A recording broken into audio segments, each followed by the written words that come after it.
हमारी जो next type है वो है एंटी सिमेट्रिक रिलेशन। तो एंटी सिमेट्रिक रिलेशन क्या होता है? Let A B any non empty set, आपके पास कोई नॉन एम्प्टी सेट ए है and R be any relation on A. इस नॉन एम्प्टी सेट पे आपका कोई रिलेशन आर है, then R is said to be anti symmetric. इस आर को हम एंटी सिमेट्रिक कब बोलेंगे?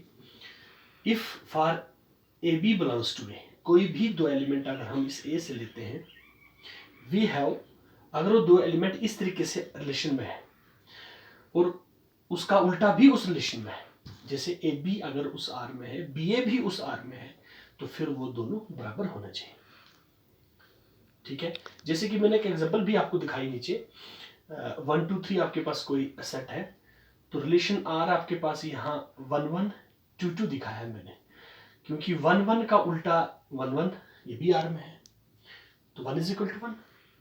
ऐसा कोई एलिमेंट नहीं है कि जिसका उल्टा है और वो आपस में बराबर नहीं है। इट मीन्स ये जो रिलेशन मैंने लिखा है यहाँ पे, this is anti symmetric relation. इसी तरीके से हमारे पास एक और टाइप है ट्रांजिटिव रिलेशन की। तो ट्रांजिटिव रिलेशन क्या होता है? Let A B any non empty set, कोई आपने नॉन एम्प्टी सेट ए लिया, उसके ऊपर एक आपने रिलेशन लिया और उस रिलेशन को हम R is said to be transitive. कब बोलेंगे transitive? If A B C belongs to A, तीन एलिमेंट्स हम यहाँ पे लेते हैं, ए बी सी, कोई भी तीन एलिमेंट। आप थोड़ा ध्यान देना, पिछले इसमें जब मैंने वो सिमेट्रिक वाला रिलेशन लिखा था, आई थिंक मैंने वहाँ पे एक एलिमेंट यहाँ कम लिखा था, आप उसको थोड़ा ठीक कर लेना। ए बिलोंग्स टू आर की जगह A B belongs to R लिख लेना वहाँ पे। तो ट्रांजिटिव रिलेशन क्या होता है? एक आपने नॉन एम्प्टी सेट लिया, उस पर कोई एक रिलेशन आप लिख रहे हो आर, उस रिलेशन को हम ट्रांजिटिव कब बोलेंगे?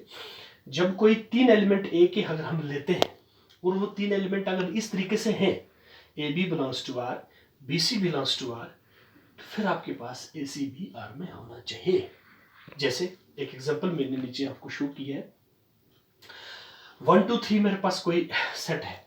इस 1 2 के में एलिमेंट्स आप अगर थोड़ा ध्यान दो तो इसके एलिमेंट मैंने किस तरीके से लिए हैं? मैंने 1 2 भी आर में लिया है, मैंने 2 3 भी आर में लिया है।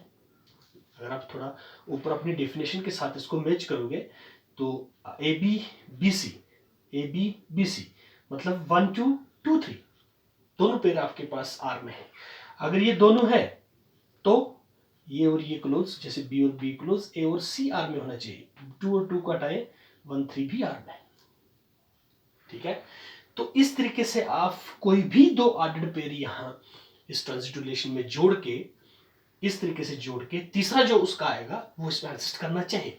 अगर वो इसमें एग्जिस्ट नहीं करता है, उस सूरत में हम इसको बोलेंगे it is not transitive relation.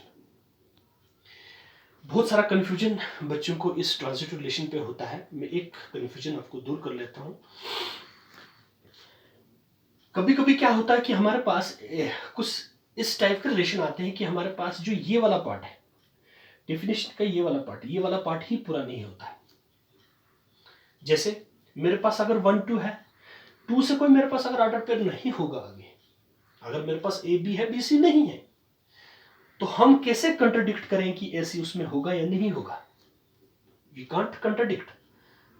तो इस ट्रांजिटिव रिलेशन को कंप्लीट करने के लिए अगर आपके पास ये दोनों ऑर्डर्ड पेयर आर में है, तब जाके हम इसकी बात करेंगे। अगर आपके पास इन दो में से आपके पास एक ही ऑर्डर्ड पेयर वहां पे है, still we considered this relation is transitive relation.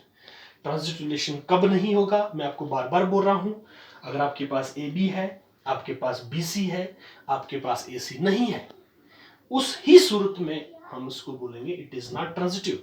Otherwise अगर इसका ए बी है बी सी नहीं है, स्टिल इट इज ट्रांजिटिव।